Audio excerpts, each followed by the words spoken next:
Azad Samaj party अभी पौधा है, इसको सींचने की जरूरत है।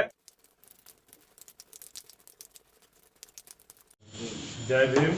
जय। आप सभी जो नालंदा जिला के यहाँ पे आए हुए हैं साथी और जो नालंदा जिला के पदाधिकारी हैं, उन सबको धन्यवाद। और आज हम लोग यहाँ पे आज़ाद समाज पार्टी का विस्तार करने के लिए आए हुए हैं।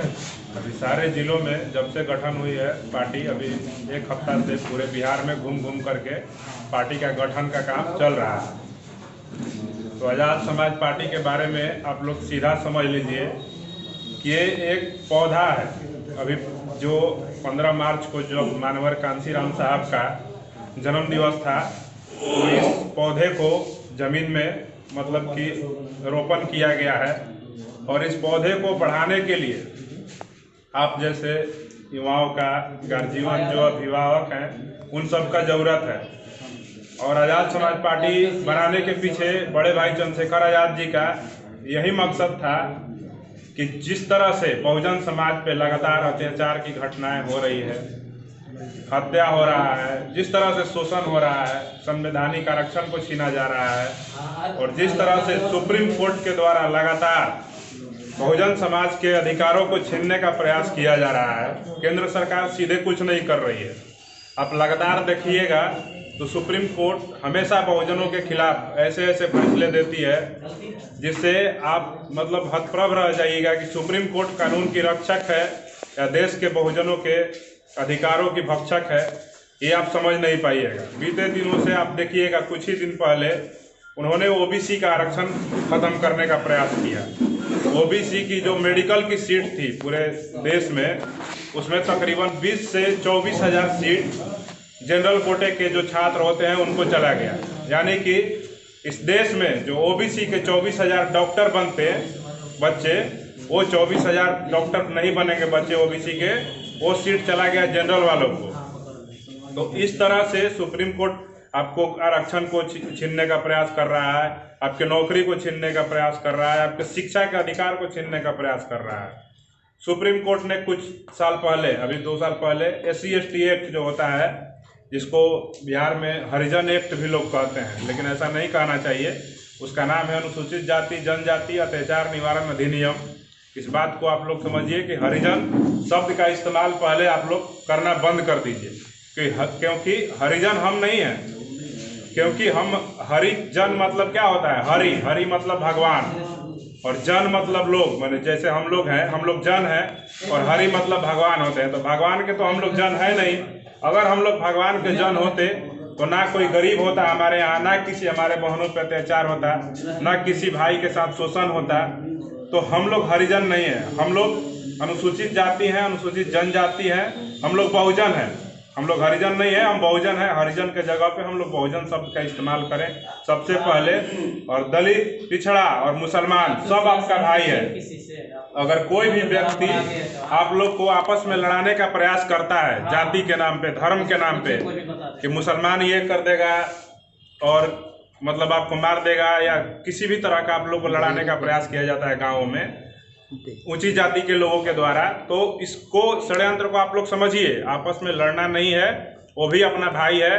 वो भी जितना आप देश में सताए हुए हैं, उसी तरह से देश के चंद जो मुट्ठी भर लोग हैं उनके द्वारा उनको भी सताया जा रहा है। आप लोग लगातार पेपरों में पढ़ रहे होंगे कि कहीं पे गाय लेकर के कोई मुसलमान युवक जा रहा था तो उसको पकड़ करके मार के हत्या कर दिया गया। बहुत सारी ऐसी घटनाएं आप देखेंगे कि किसी बुर्का में महिला जा रही है, उस पर गलत कमेंट करते हैं लोग। तो इसलिए हम सबसे पहले अपने समाज के लोगों को समझाना चाहेंगे कि आप लोग इस जो लड़ाई झगड़ा हिंदू मुस्लिम वाला है उसको समझिए और सब लोग बहुजन बन के रहिए।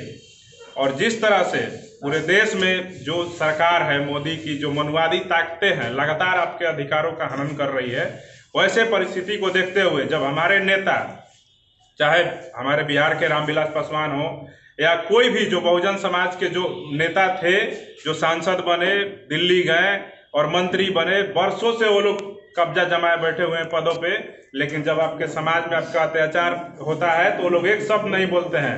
आपके समाज का किसी भाई का हत्या हो जाता है, किसी बहन का बलात्कार हो जाता है तो वो लोग चुप रहते हैं।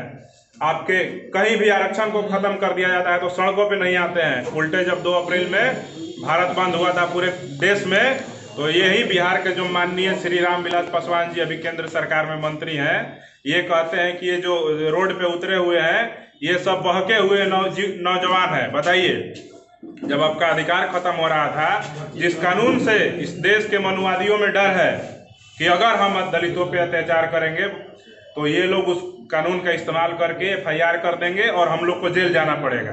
और उसी कानून को ख़त्म किया गया जब सुप्रीम कोर्ट के द्वारा, और जब हमारे समाज के नौजवान पूरे देश में सड़कों पे जो लोग उतरे, उसके खिलाफ रामविलास पासवान बोलते हैं कि ये जो लोग सड़क पे उतरे हैं ये लोग लफंगे हैं। तो आप लोग सोचिए कि ये कितने आपके नेता हैं और क्या हैं। इन सब चीज़ों को देखते हुए बड़े भाई चंद्रशेखर आज़ाद जी ने आज़ाद समाज पार्टी का गठन किया मान्यवर साहब कांशीराम जी के जन्म दिवस के दिन। क्योंकि जो मान्यवर साहब कांशीराम का मिशन था, बहुजन हिताय बहुजन सुखाय, उस मिशन को जो तथाकथित नेता हैं जो समाज की, वो अभी देखिएगा कि लगातार बहुजनों की अधिकारों पे, हत्या पे, अत्याचार पे मतलब चुप रहती है। तो वो देखते हुए आज़ाद समाज पार्टी का गठन किया गया। और जिस तरह से मैंने अपने वाणी के स्टार्टिंग में ही बोला था कि आज़ाद समाज पार्टी अभी पौधा है, इसको सींचने की ज़रूरत है। तो आप लोग से हम उम्मीद करते हैं कि आज़ाद समाज पार्टी में आप लोग अगर एक एक गिलास भी पानी डालिएगा तो आज़ाद समाज पार्टी एक दिन पूरे भारत में और बहुत बड़ा पौधा बन करके आप लोग को छाया देगा। उसमें जब फल लगेंगे, और फल लगने का और छाया देने का मतलब ये है कि आज़ाद समाज पार्टी अगर बिहार में पूरे देश में जब मजबूत होगी, तो भारत में जब आज़ाद समाज पार्टी की सरकार बनेगी, तो कोई भी बहुजन समाज का जो लोग है उस पर शोषण, अत्याचार, उनके मान सम्मान, उनके अधिकार, उनके स्वाभिमान के साथ छेड़छाड़ करने का कोई भी मनुवादी ताकत हिम्मत नहीं रखेगा। इसलिए आप लोग से आग्रह है कि आज़ाद समाज पार्टी को ज़्यादा से ज़्यादा मजबूत करिए।